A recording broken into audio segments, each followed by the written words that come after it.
there is a difference between a ambivalent associate and a friendship.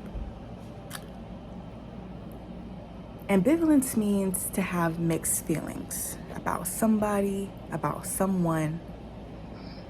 And when you're in a ambivalent association relationship with somebody, you may notice that the core dynamic driving the relationship is a push and pull dynamic.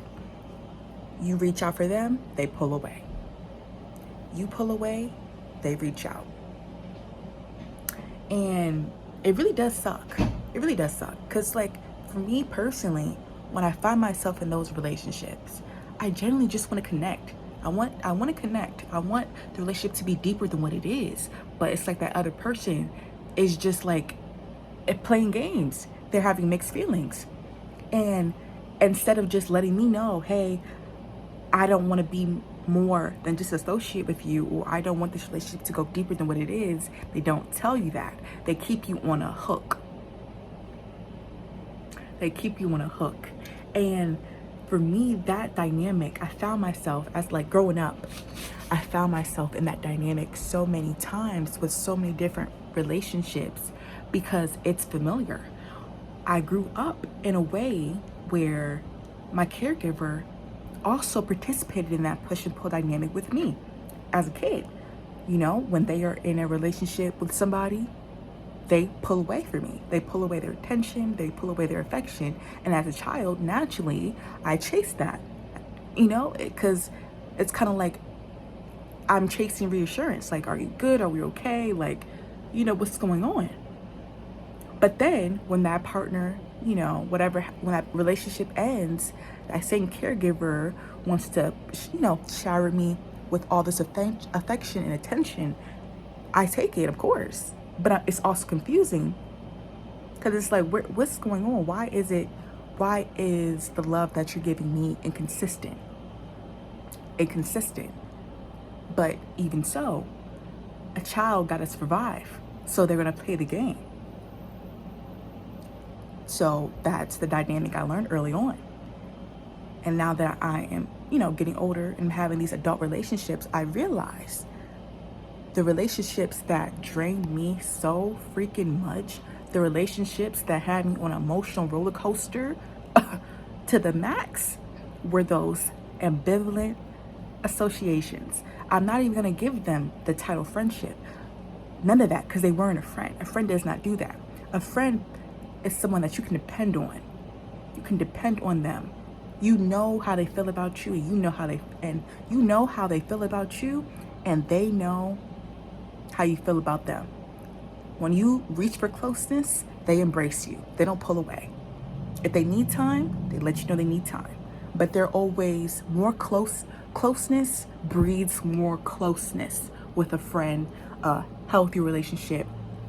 But in an ambivalent relationship, a push and pull dynamic, closeness breeds more distance. That's the difference. Depending on your preference and your relationships, you get to you decide what you want, what dance you want to dance. But personally, me, if I'm being vulnerable with you and I'm opening up to you and I'm showing you, you know, love and closeness, I want that same thing back. I want us to have a deeper relationship. But it's very hard to get that from an ambivalent associate because they like to play games. And you have to decide when you're done playing those games. And then there's the middle. The middle is usually associates.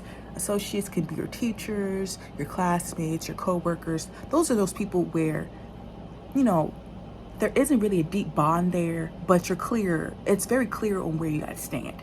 And sometimes it's kind of like self-explanatory because you may try to like have more of a deeper relationship. Ooh. So with an associate, it's clear on where you guys stand. You know, as my coworker, as my classmate, you may want a deeper relationship. And if you do want a deeper relationship, there's always that potential for a deeper relationship. But, oh, okay, it's getting good. Basically, it's like you have that associate, right? I feel like everyone starts off as an associate in your life. You have an associate, No matter where you met them, you have associate, right? That's like phase one, kind of. Well, first the strangers, then it's like associate, you start getting familiar with them. So you have the associate. So you have a choice. Do you want the relationship to grow? And you want the relationship to grow, right? So you will start to pour into the relationship a little bit more, text more, invite them to places more. And if they bite, you may, hey, that's a potential friend right there, because they're showing you they're willing to match your energy. They're also interested in being your friend as well. But then we get into the ambivalent associate. They start off as associate first. You may want the relationship to grow, to be more. So you reach out more, you invite them to places, and they bite, but it's almost like they always got one foot out the door. Because it's like 1 minute they may bite and they may, take the bait, and you thinking, oh yeah, we're bonding, we're good. And then the next time you try to reach out, they're distant. And then you pull away. Then they reach out to you. And then you're like, oh, wait. And then you bite, take the bait. And then you think we're cool. You think you and that ambivalent person are cool. So you reach out again. Then they go ghost.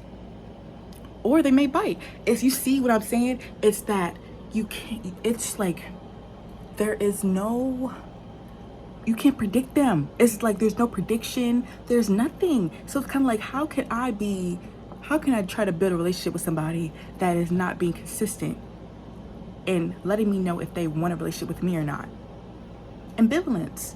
And honestly, I'm good. I'm so good. I'm ready to get off of that roller coaster.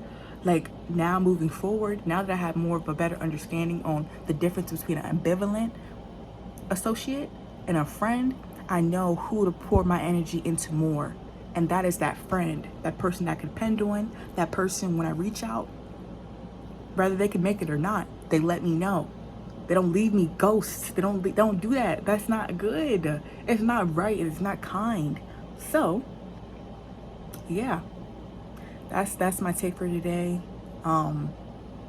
It's really important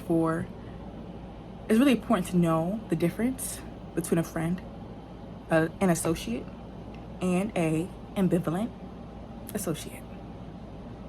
Know a friend, that relationship's established, someone you trust, someone you love, someone that's consistent. An associate can be potentially a friend or potentially an ambivalent associate. And a ambivalent associate it's like they show a pattern over time that they are not consistent and that you cannot depend on them, and that they do not want nothing more than a surface relationship. And they can't, and it's like sometimes, like, it's so easy. I feel like it's real easy just to let somebody know, hey, like, I don't really want nothing more than just association with you. But people like that attention, that validation of having someone chase them. Okay? People like being chased. That's why I feel like that's what really drives an ambivalent association. That person that is like on the fence about you, even though I'm pretty sure they know in their heart that they really don't want nothing more. They like that. They like being chased. They like knowing, oh, this girl likes me, or this person, they, I'm straight. That's all I got for y'all today.